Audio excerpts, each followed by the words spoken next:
No breathing room, no second chances. Game 5 was a war zone in sneakers. Every dribble felt heavy, every shot a heartbeat. The New York Knicks and the Indiana Pacers walked into Madison Square Garden knowing one thing: control the chaos or be swallowed by it. What followed wasn't just a basketball game, it was survival. And the Garden.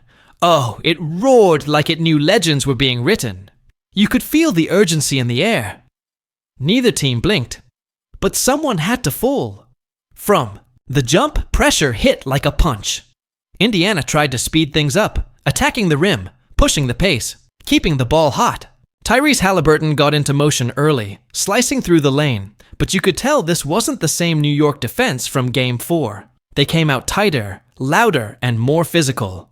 Josh Hart immediately set the tone, bodying up, contesting. Everything.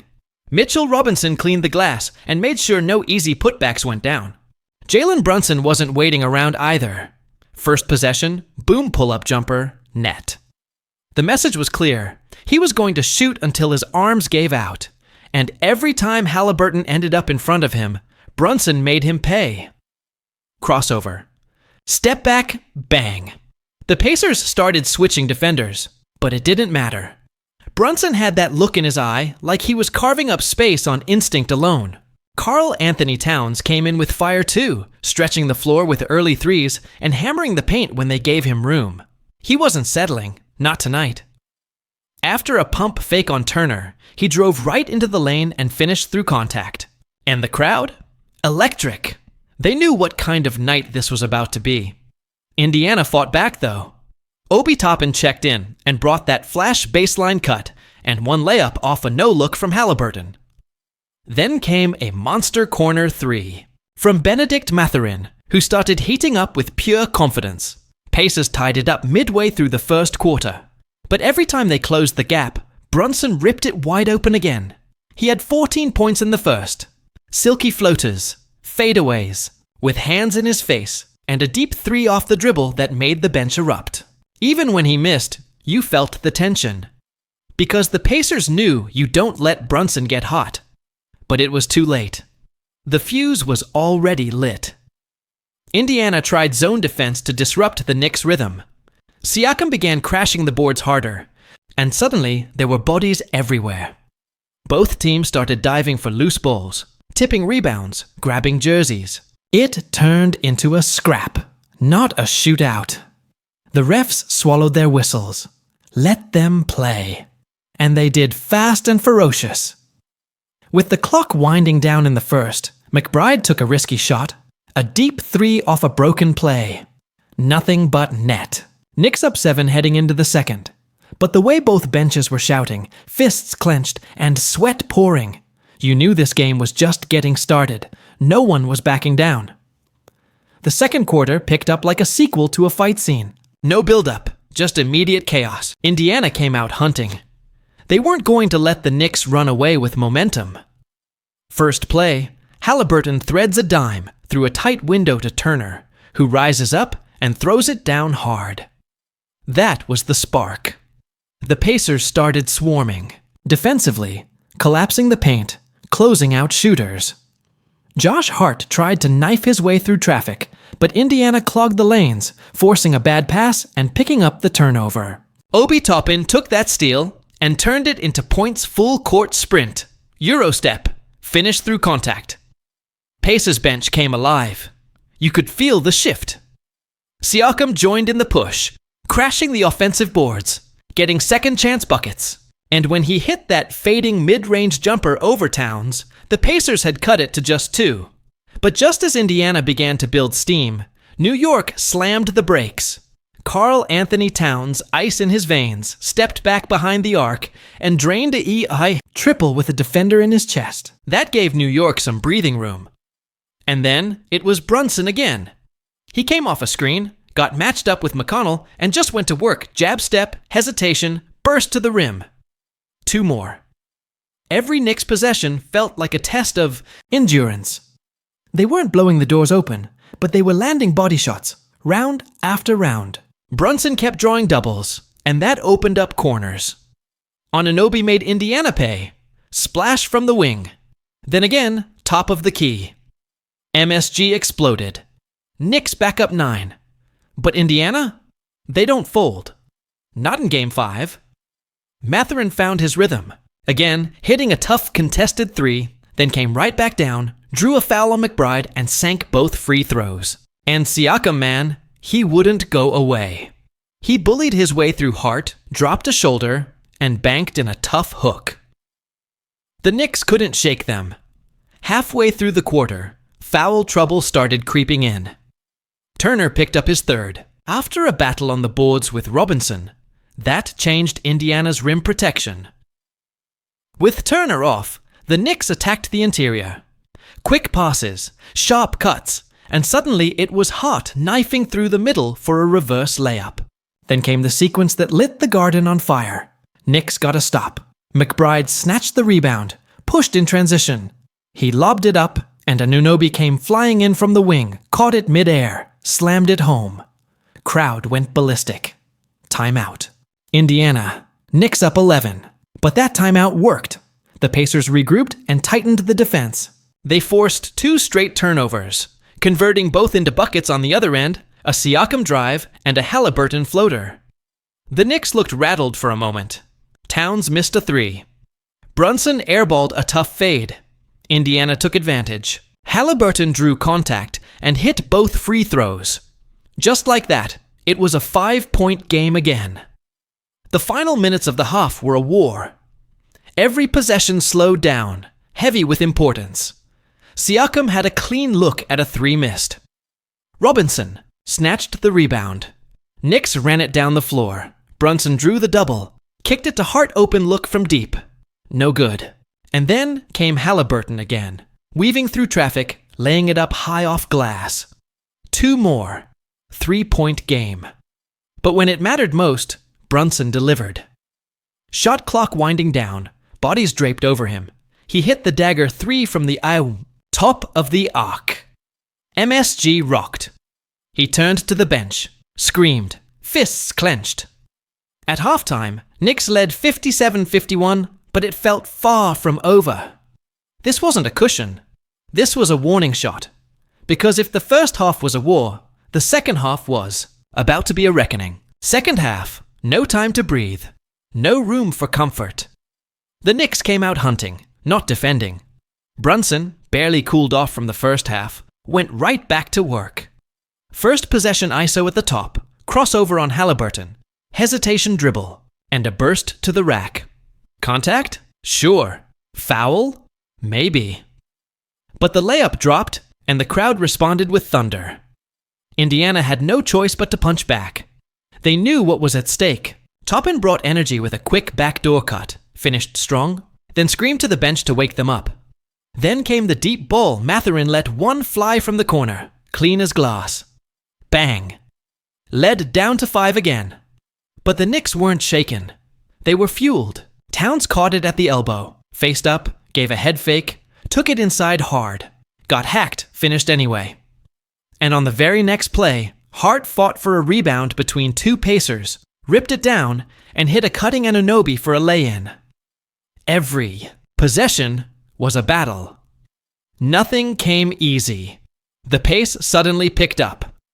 Indiana pushed the tempo. Haliburton ran the floor, got the ball off a rebound, zipped it down the court to Siakam, who Euro-stepped around Hart and floated it in. Fast. Precise. Ruthless. The Knicks didn't even have time to set their defense. That's when Indiana is at their best, unpredictable and free-flowing. Then came the chaos. Robinson went up for a board and came down awkwardly, limping. Knicks fans held their breath. He stayed in, but was clearly hobbling. That vulnerability opened up the paint. Indiana started driving more, attacking the rim, forcing the Knicks to collapse. And when they did, boom, corner threes. Nembhard hit 1. Then Walker. The Knicks' lead slipped to just 1. Timeout New York. And then Brunson happened. Again. The Garden's engine. He came out of the huddle like a man possessed. Quick jab, rise up jumper. Good. Defensive stand, then push and transition stutter step, crossover, and won. MSG turned volcanic. Fans were on their feet. Brunson screamed into the rafters. He was playing like he had something personal to prove. But the Pacers would not go away.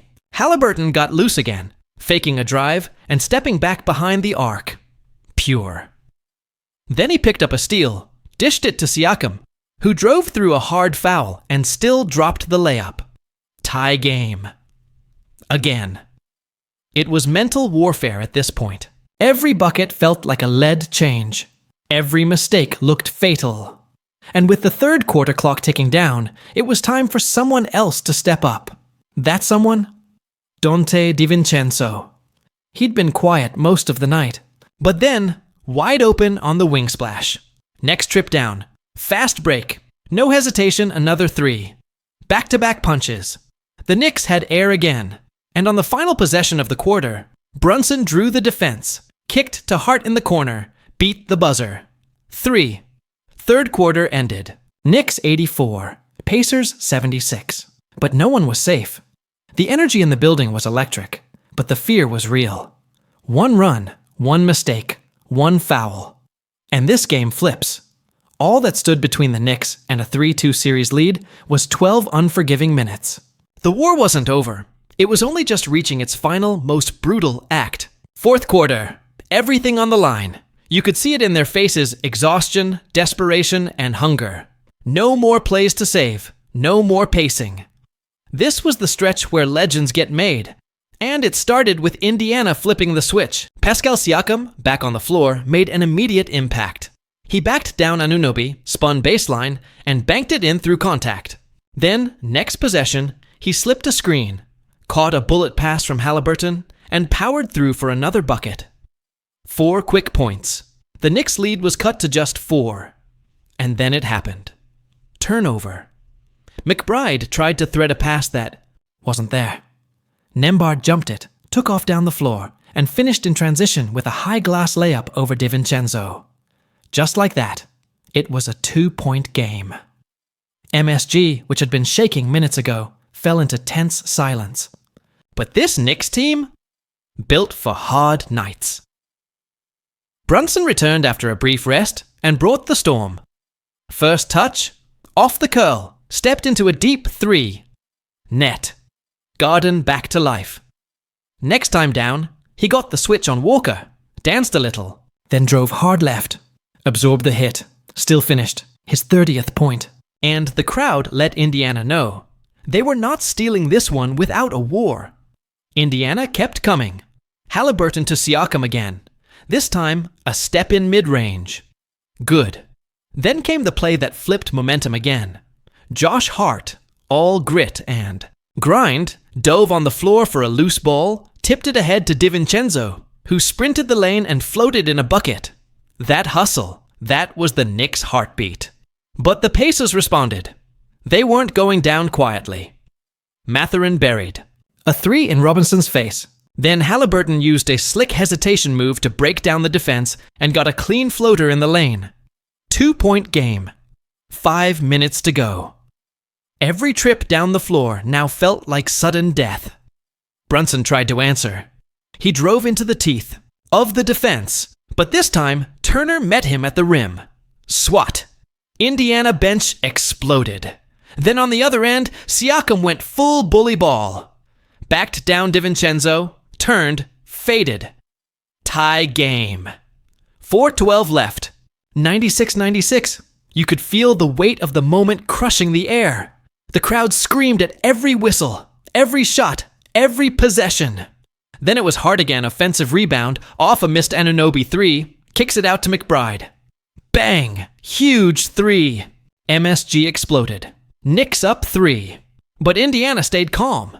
Haliburton slowed the pace, called for a screen, drew the switch on Towns. He attacked, stopped on a dime, pulled up from just inside the arc. Money. Back to 1. And then Brunson. My goodness. He came off the screen, refused the hedge, split the defenders, and somehow banked in a twisting, off-balance shot through a foul. And 1. MSG erupted. He pounded his chest. The Garden shook. Knicks up 4 with under 3 minutes left. Still, the Pacers didn't quit. Siakam again, hard drive, gets the whistle, sinks both, down 2. Then, the moment of the night, Bridges, who had been quiet all game, caught the ball at the top of the key, pump faked, took one dribble in, and fired. Pure. A massive 3. Knicks up 5. Indiana on the ropes. But they weren't finished. Mathurin answered with a deep 3. Crowd silenced. 10:04. Final 90 seconds. Everyone on their feet. Brunson ran clock. The defense hounded him. He passed it off, got it back. Clock ticking. Step back from the left wing, no good. Rebound Indiana. Siakam charged back the other way. He tried to go coast to coast, but Robinson was there. Huge block. Ball loose. Hart dived again, tied up with Halliburton. Jump ball. Knicks possession. The Garden was chaos, and in those final 40 seconds, the Knicks played keep away. Passed, moved, killed clock. Finally, Towns got it near the elbow and drilled the dagger mid-range jumper. Up 4. Indiana's final 3-point attempt clanked off. That was it. That was the stand. New York held. Barely. Brutally. Beautifully. Knicks 110, Pacers 106. Game 5. Owned. The buzzer echoed through Madison Square Garden like a roar. The Knicks had done it. Game 5 theirs. Not because they coasted, not because they dominated, but because they endured. Because every time the Pacers struck, they struck back harder. Because when it came down to grit, grind, and guts, New York showed more. Jalen Brunson walked off the court with 38 points, a swollen elbow, and ice in his veins. No player had more touches, more pressure, or more expectations, and he delivered. Again. When the moment got heavy, he lifted it. When the Garden needed a hero, he became it. But this win wasn't just Brunson.